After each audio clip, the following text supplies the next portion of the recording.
Thank you, Donald, and good evening, everybody.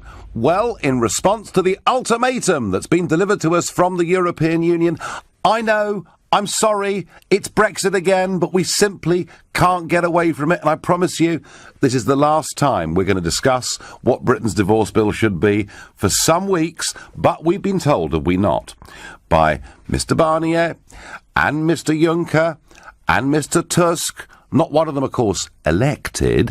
We've been told by all of them that we have to cough up a lot of money. We have to let them know by the 1st of December whether we're meeting their demands or, when it comes to the big leaders' summit on the 14th and 15th of December in Brussels, they won't allow a discussion about any future trade deal.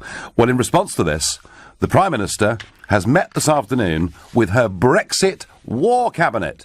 So it's been the Prime Minister, Damien Green, yeah, he's still there, Philip Hammond, Amber Rudd, Boris Johnson, David Davis, Liam Fox, Greg Clark, Michael Gove and Gavin Williamson.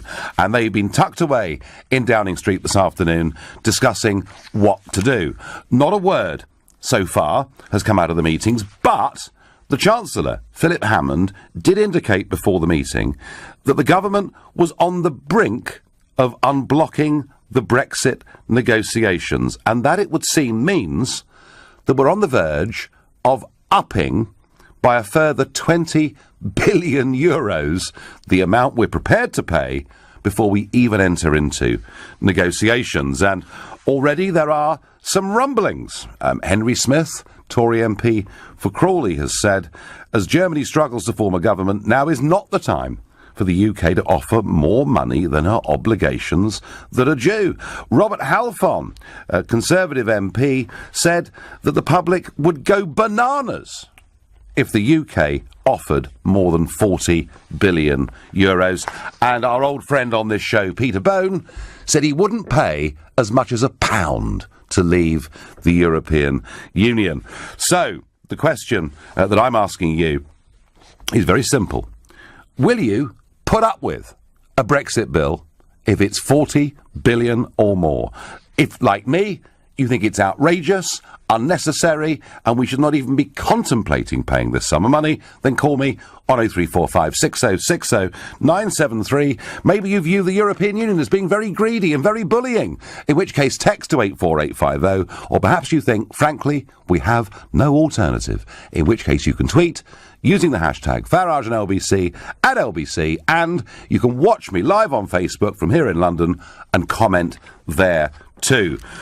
My view on this, really very straightforward. Let's have a quick look at the European Union today, shall we? Germany in crisis. Merkel unable to form a government and perhaps another election coming soon. France, support for Macron. The great new hope for French and European politics collapsing as people are defecting away from his party already. In Italy, a recent election in Sicily saw Berlusconi and the Northern League, between them, both quite Eurosceptic parties, get 75% of the vote between them. In Poland, we're on the verge of the European Union taking sanctions against Poland for changes they've made in their judicial system. In Spain, with Catalonia, we see a country with its biggest constitutional crisis since the Spanish Civil War in the 1930s. In Hungary, we have a premier who is attacking the European Union and its migrant policy in a language we've never heard from a European leader.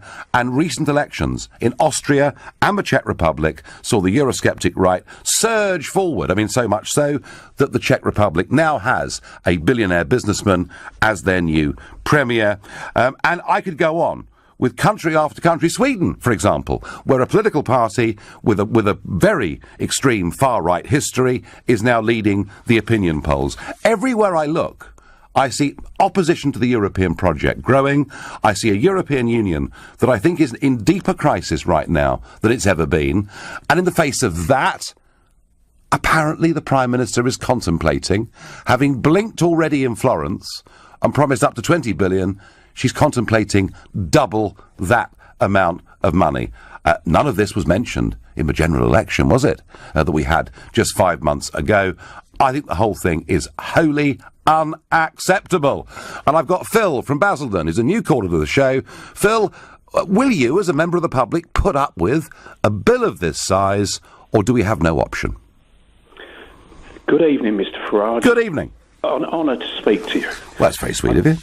Would just like you to tell us if you've got an opinion. Is there any politician left in the Conservative Party with a backbone that can say no to these people? That is actually an extremely good question, and I'm actually stumbling for an answer. Well, look, there are plenty of people on the backbenches. I mentioned Peter Bone already. Jacob Rees-Mogg, of course, thinks this is a wholly unacceptable bill for us to pay. So, yeah, there are people out there with backbone. What gets me, Phil, is this Prime Minister, in her Lancaster House speech, if you remember, back in January of this year, and I sat and listened to it. I listened to what she said. I listened to the determination that appeared to be in her voice, and Phil, I praised her to the rooftops on this show that evening, but frankly, with first contact with the enemy, she's failed, hasn't she? She's gone down the slopes. She's off-piste. She is going down and down. I worked all my career for a German car manufacturer. Yep. And I know, and I told everybody at the start of this, on the Friday when we voted to come out, they will be quaking in their shoes. Of course, because this market matters to them, doesn't it? Market. Yeah. Yeah. And yet nobody has covered up on this or even got really much of a mention in the papers. And even a few weeks ago I heard on your programme a chap saying that they're insolvent in Brussels. Yes, that was one of their accountants who'd been fired recently for pointing out some inconvenient truths. No, Phil, that's right. I mean, Phil, do you see a Brexit divorce bill of any kind that would be acceptable? Can she not see that she's got all the bargaining power? No, she can't. No, she can't. She can't. So, Phil, let's just say that she does agree to this gargantuan figure of 40 billion. Do you think she could survive as Prime Minister, having offered that? I hope and pray she can't, and I will never vote Conservative again. Phil, you couldn't have been clearer. Thank you very much indeed. Paul on Facebook says, you helped start this lunacy, stop complaining. I didn't campaign for a Brexit divorce bill. I didn't campaign for terms like hard Brexit and soft Brexit. I certainly didn't campaign for transitional arrangements. I campaigned, Paul, for us to leave. Full stop. End of. Taking back control of our nation and our country. I'd love us to have a grown-up, sensible trade deal with our European neighbours, but they're the ones putting the obstacles up. Steve says 40 billion is 35 billion too much. Well, Steve, a little bit of polling on this. So YouGov, in September, did some extensive polling asking the public what were they prepared to pay for us to leave the European Union. And it was found that a bill of 20 billion was deemed to be unacceptable by 63%. Paying up to 5 billion to cover our spending commitments we made whilst we were still members was acceptable to 38%. So just about on 5 billion, kind of near a majority of the country would agree to it. But 63% then said 20 billion was too much. And I bet you, if we put the figure of 40 billion or more to them, I bet you 80% plus of the British public would say we should simply not be paying out this vast sum of money. For the record, we should not agree to any further payment. We should walk away and call their bluff, is what I get by text. David is calling me from Liss in Hampshire. David, good evening. Good evening, Nigel. Nigel, if I take my car in the garage and the guy gives me a bill for £1,200 but says, I'm not going to tell you how it's calculated, but we want £1,200, well, anyone would complain about that. And it seems to me that I feel better. I mean, Mrs May, she offers 20 billion. No, that's not good enough. All right, then it's 40 billion. I mean, how do they calculate these figures? Well, David... You see, I'd feel happier with Mrs May if she said, well, you know, it's 6 billion for this, 7 billion for that, 200,000 for this, 300,000 for that. But it's always around billion, isn't it? David, I asked Barnier face-to-face in the European Parliament. I said, it seems to me you are plucking these figures out of the air, virtually at random. Can you please tell me how any of this is calculated? Answer there came none. And also, David, you may remember, I wrote to Monsieur Barnier after the three Remainers, you know, Kenneth Clarke, Nick Clegg, Lord Adonis, went to the Berlaymont building, went to his office, went for meetings, and I wrote to Barnier to say, I'd like to meet you, because I think you need to hear the voice of the 17.4 million people. And to date, we've been unable to even agree a meeting. So, David, I'm with you. This is being plucked out of the air at random. The trouble is that the Prime Minister in Florence blinked. She said we'd be prepared to pay up to 20 billion. And, David, my feeling is that if you show weakness to a bully, they come back for more. That's what I think. And now we've doubled it. Or we pay 40 billion. So why stop at that? Why not make it 45, 50? I mean, where the hell is the limit? Do you know something? I bet you, David, David, if we offer 40, they'll say they want 60. Yeah, absolutely. Of course they will. What would you do, David? Go on holiday. Well, apart from that, I mean, what would I do? Goodness, I accept. I can see the logic that we owe something for commitments that we've said that, in all honesty and all decency, we've agreed. But I just can't see where these £1 billion. That's £1,000 million. I mean, we just throw it away as a word. Oh, it's $1 billion. But that's £1,000 million. We're talking about 40 of them. Yeah, 40,000 million pounds we want. Yeah. We don't want 38,682,000,000. I know. David, I tell you what, if this goes to 40 billion, I wonder whether she could survive a vote in the House of Commons on this issue. I really, really do. David, I thank you for your call. And Russell's got it right on Facebook. Russell says, let's just call it what it is, a ransom. He's not wrong. You're listening to the Nigel Farage Show. As the Prime Minister considers doubling our Brexit bill, I'm asked on Twitter by Concerned, why didn't you tell us about this before the referendum, Nigel?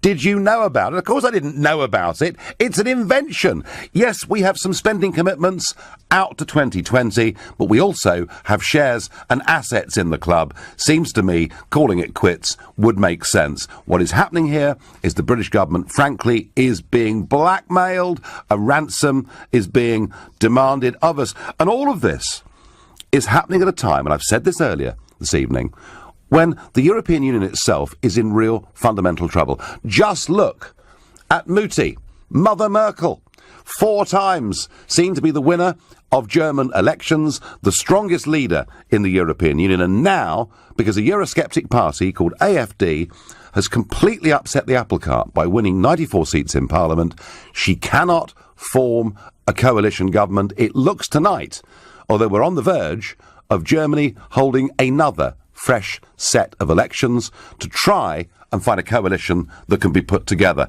And do you know what will happen if there's a set of elections? We'll go to the big summit. Theresa May will be there on the 14th and 15th of December, and we'll be told, oh, well, I'm sorry, but we can't make any decision on Brexit because Germany hasn't got a settled government. And do you know what, folks? That's one of the reasons we voted Brexit, so that we're not beholden upon foreign parliaments and foreign governments, and we must not allow them to use this card to delay us. A key problem I get on Twitter with the Brexit divorce bill is that awarding the EU anything in advance desperately weakens our negotiating position. You're absolutely right, it does. Look, what Barnier is saying is pay up and look big, whether it's 40 billion or 60 billion or whatever it is he's demanding. It sounds like it's 60 billion, actually. You pay us 60 billion, and you know what? When you've done that, we might just have a constructive conversation with you. Is there any man or woman listening to this show that thinks that is potentially a good business deal? It's not. It's crackers, in my opinion. I wonder what Jim in Wandsworth thinks. Good evening, Jim. Hi, Nigel. I've got kind of 2 hats on this. I would go into this meeting and say we're prepared to pay 30 billion, but this is what we want.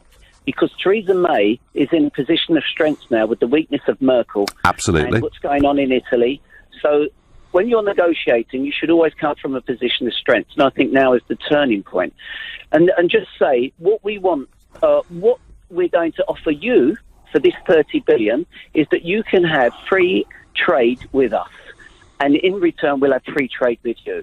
We will give European travellers and people working in the UK equal rights that you can give UK citizens in Europe. So, Jim, what you're saying is that you would be prepared to pay a large sum of money, provided a deal was tied into it. The deal absolutely has to be tied into it. You don't offer money and get nothing in return. But that, Jim, is what we're potentially doing now, isn't it? Well, yeah, that's if we go in. Yes, you're absolutely right. We cannot do that. I'm sitting back here thinking, my goodness, it's as though they're like the apprentices on The Apprentice in front of Alan Sugar. They're a load of rubbish, you know. And each week somebody should say, "You're fired. You're fired. You're fired." Or, of course, in America, of course, it was Donald Trump, not Alan Sugar, wasn't it, in the same programme? Anyway, the other side of it would be to say to them, "Look, we've offered you this deal. If you don't want to, not us asking for a deal, this is what we're offering you."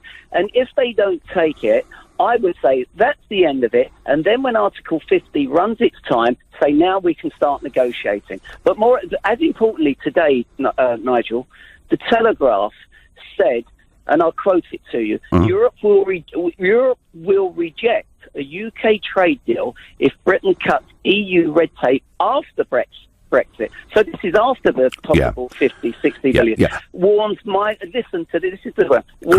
Barnier. So they keep moving the goalposts. So they're saying that if we want to have a free trade deal afterwards, we won't be able to make our own laws in any area of our commercial life. They don't seem to understand, Jim, in Brussels, that we voted to leave. And leaving means we make our own laws. Jim, I am increasingly of the view that we are wasting our time with these people, that they don't actually want a deal. They want to string this out. They want it to be an agonising process. They actually think in Brussels, you know, that they will cause such discord amongst the political class in Britain that we'll change our minds on Brexit. That is what they think, Jim. Well, you're absolutely right. But I think when you're coming to negotiation, I wonder if any of these people dealing with Brussels have done big business deals. Oh, Jim. Come from a position of weakness. Jim, don't be silly. Oh, come on, do grow up, Jim. You don't actually think people in politics have ever worked in business, do you? Well, listen, they're doing deals with... They're doing... Well, listen, you're in a studio. What did you do before, Nigel? Hang on a second, Jim. I had a proper job. I worked for 20 years in the private sector, all right? No, I know you did. Well, the point I was trying to make is that you have a track record. That's my point. You've done business. You know how to negotiate. But some of these people come straight from university. They become secretaries or backup people or researchers for these MPs, and they have no knowledge of business. Some time ago, or some months ago, I met somebody who was on the negotiating team for the government. And when I spoke to him, I could not believe how naive he was. And I said to him, let me give you a few lessons on negotiation. And he said to me, do you know what? I'm going to take that on board. I swear to you. Where did you meet him, Jim? Well, I drive a London taxi. I picked him up in the cab. Okay. I picked him up virtually outside the Houses of Parliament. And I said, I thought he may have been an MP. I said, have you had a late sit-in? He said, no. He said, I work in the Treasury. I'm on the negotiating team. Nigel, I could not tell you how green this guy was. And I said to him, you've got to come from a position of strength, not weakness. Don't keep asking what you want. You tell them what they're going to get. Jim, brilliant. And you know what? I think, and I said this a moment ago, I think people like you, out there, running their own businesses, doing their own thing, taking their own risk, know that you don't offer a big sum of money, you don't offer any sum of money unless you've got something in return for it. Jim, I thank you very much indeed for that call. Dennis is calling me from Bournemouth. Good evening, Dennis. Good evening, Nigel. So, are you happy for us to, shell over 40 billion in the hope that Mr. Barnier might be nice to us? I'm not at all, and I'd like to talk to you about that. Could I just spend a couple of minutes pointing out something that I've seen on a recording of the ITV programme this morning, today. Yeah. It was stated on there, Ben Fogle was on it, a family friend who was an animal expert was on it. Mm-hmm. Philip Schofield said that because of Brexit, dogs in this country would no longer have protection under something called sentience, and that Michael Gove had said that he would not allow a transfer of European law for the protection of dogs to transfer to the UK statute book, meaning that dogs could be put down very easily. And it's just an example of project here, and I just wanted to fit that in and let you know about that. Yeah, the other story about pets was that if we leave the European Union, we can't take our pets to France on holiday with us. I mean, it's all fear stories, Dennis, isn't it, the whole thing? It's rather like that amazing story 2 weeks ago where Sir Vince Cable was saying, isn't it awful? 10,000 EU nurses have left the National Health Service without telling us that in the same year 13,000 had joined. So there's a whole load of scare stories. So Dennis, we're in this position. They've given us an ultimatum. If you were in charge, what would you do? One final thing on the story I've just said to you. After this had been said on there, the programme was cut off for about 5 minutes. I've no idea why. Maybe somebody pulled the plug.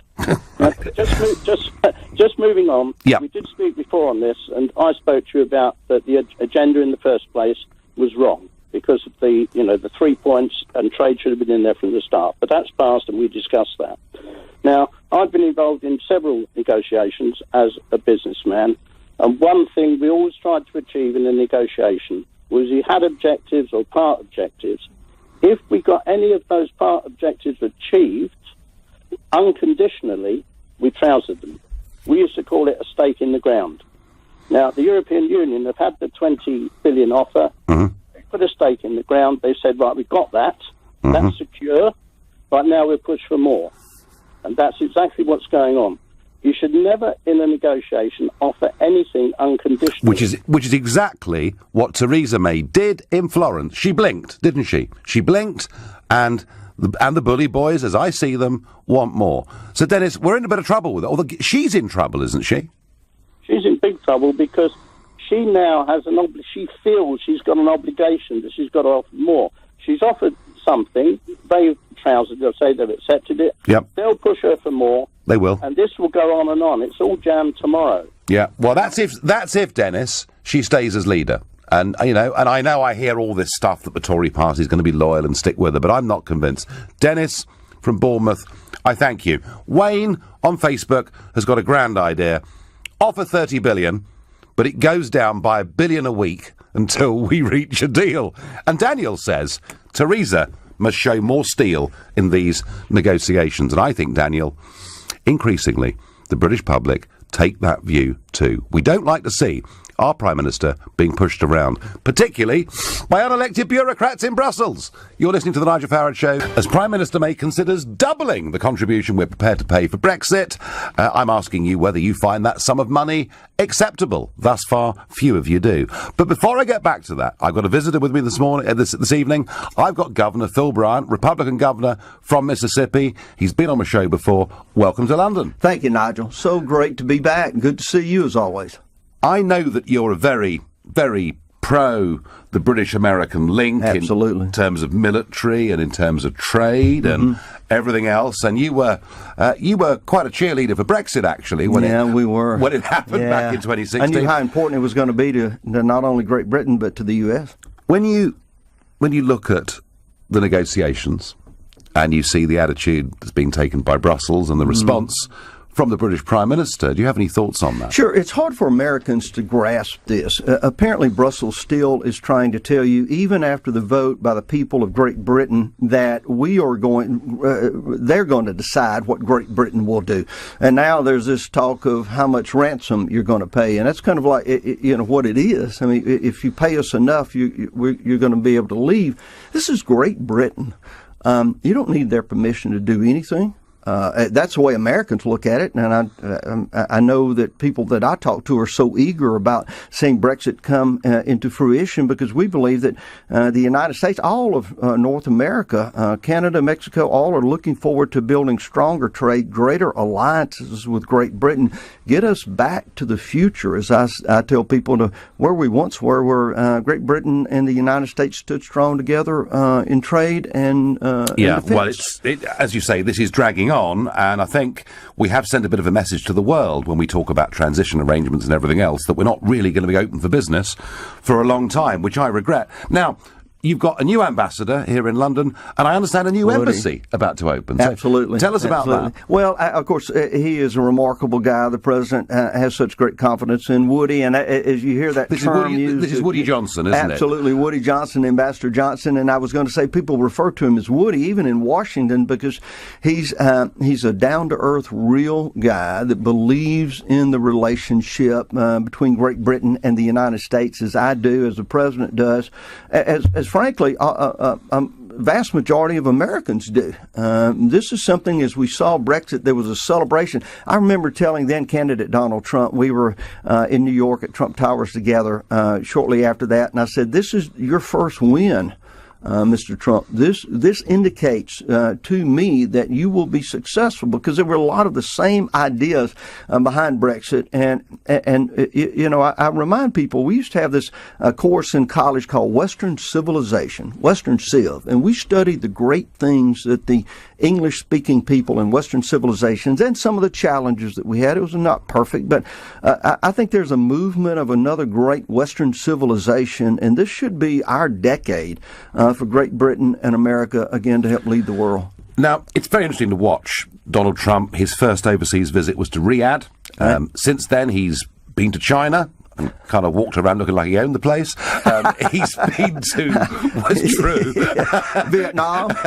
He's been everywhere. I mean, he even, President Macron, not a supporter of the Trump agenda at all, and yet on Bastille Day, Trump was the guest of honor, full state visit. He's been to Warsaw, had the same treatment, and yet, despite saying great things about this country, despite being pro-Brexit, despite being positive about trade, there's been no invitation at all to the president to come here on a state visit. Does he feel a bit insulted? I think he does. He would not say it because he is a gentleman, and you and I know, you and I have been around him. He's a big personality. When he walks into the room, if you've got your back to him, you can feel the air rushing out of the room as people say, there's the president, there's Donald Trump. But of course he would love to come over here. He'd love to meet the wonderful people of Great Britain, encourage them with a further relationship with the United States. And I don't understand, as you see him going, as I saw the children in China with just the sheer glee of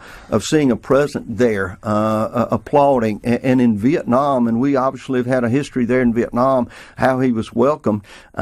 I think Europe's going to have to adjust to the fact that Donald J. Trump's going to be president for this term and hopefully another one, and he wants to work. I mean, the argument was that if he came to London, there'd be thousands of protesters, and that was a reason not to come. But, I mean, is he really put off by protesters? No, of course not. This president's not scared. It doesn't bother him at all.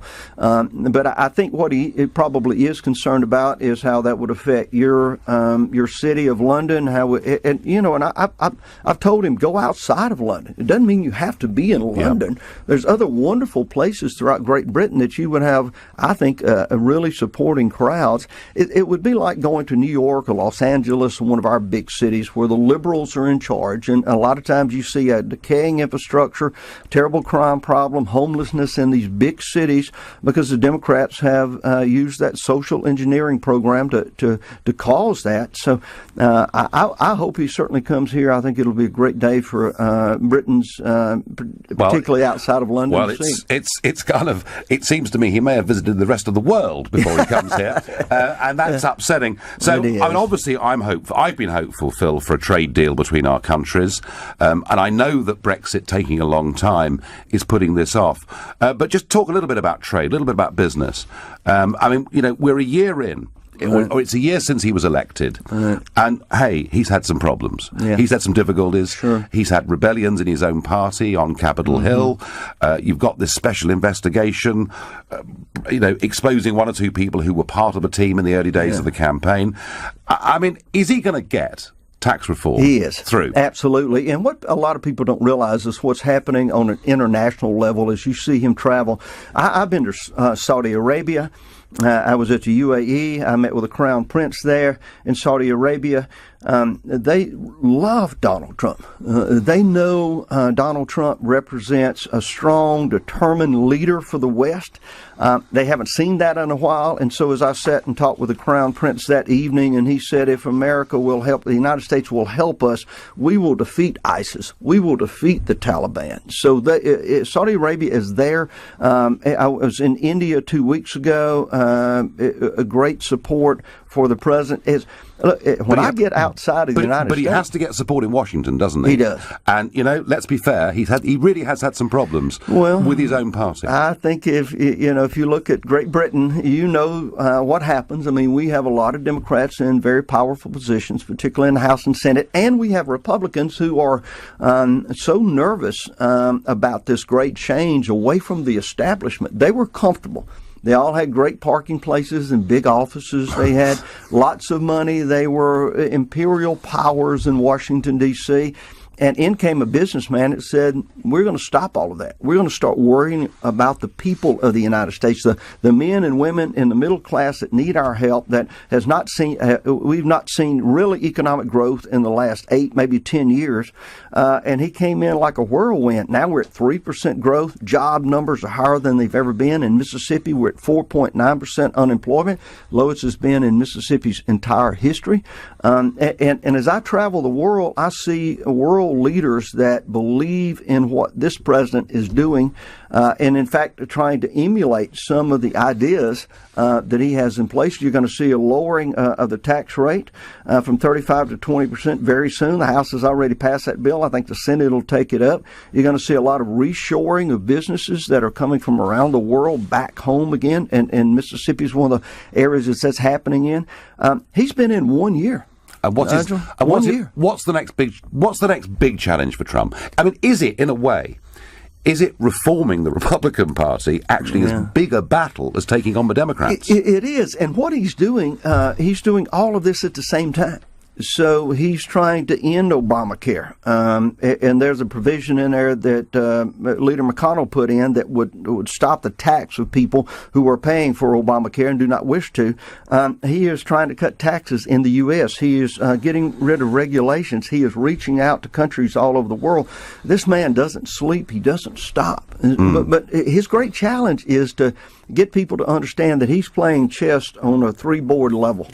And he is doing remarkable things all at one time, and he has every confidence in the world he's going to be able to accomplish those. Interesting. And finally, and something that's going to fascinate our listeners and people in this country, the Royal Commonwealth Society, established back in 1868, an organisation that reaches out to the Commonwealth of Nations, 52 countries. 52 nations. Right across the world, with this common previous link with the British. But there's been, as I understand it, a Royal Commonwealth Society office has opened in the USA. Tell us about that. Absolutely. And Jackson, Mississippi, we will have an affiliate office of the Royal Commonwealth Society. When I came here, I believe it was last May, I met with Michael Lake, and we started talking about the Commonwealth and how I'd always looked at it as something that could be a great economic driver, because we've got 52 nations, and if we started working together, not only on education, we'll be tomorrow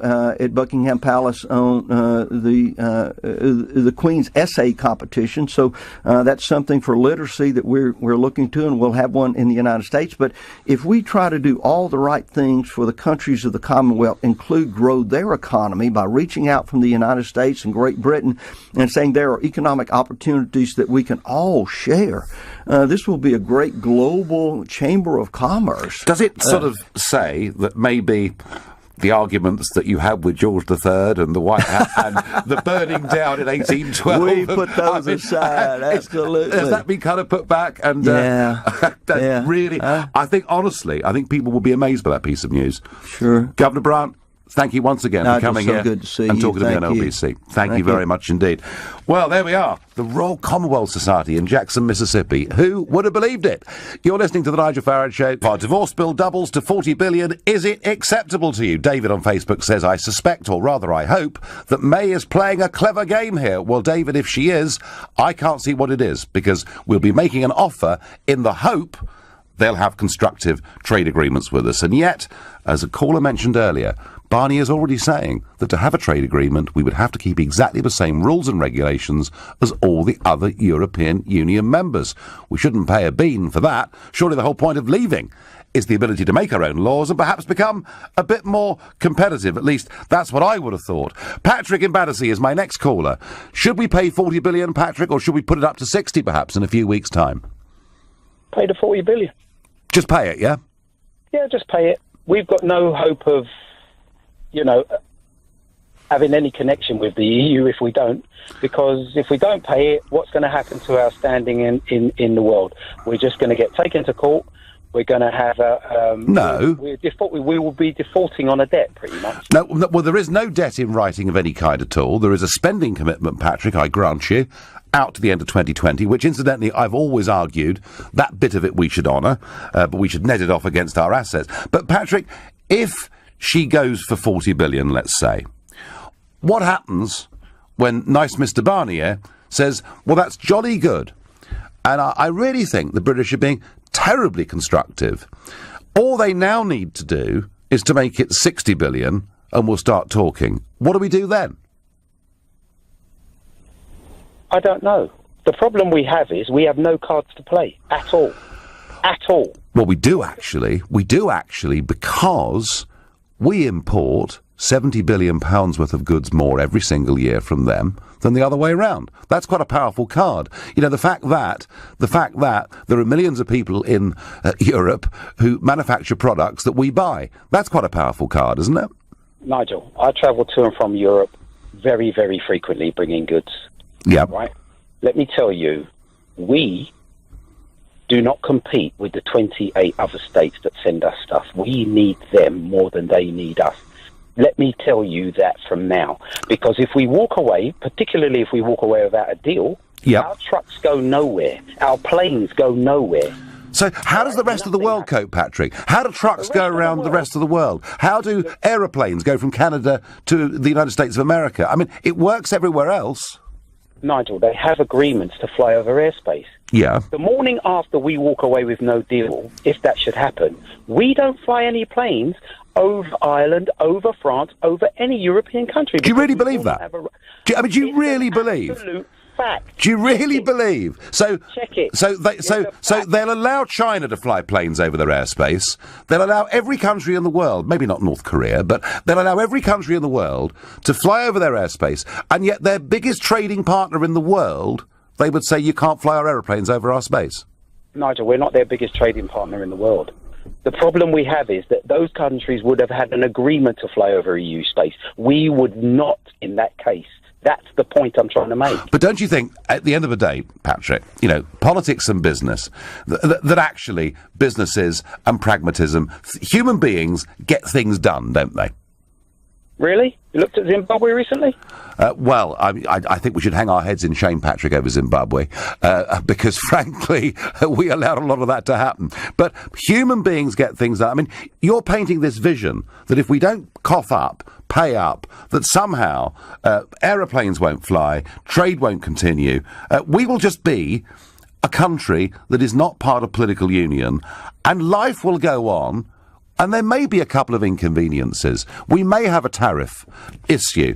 But hey, you just heard, albeit, a very strong friend and supporter of President Trump's, but there is, a senior US politician telling us they're desperate to have a trade deal with us. And I've heard much the same from Japan, heard much the same from Australia.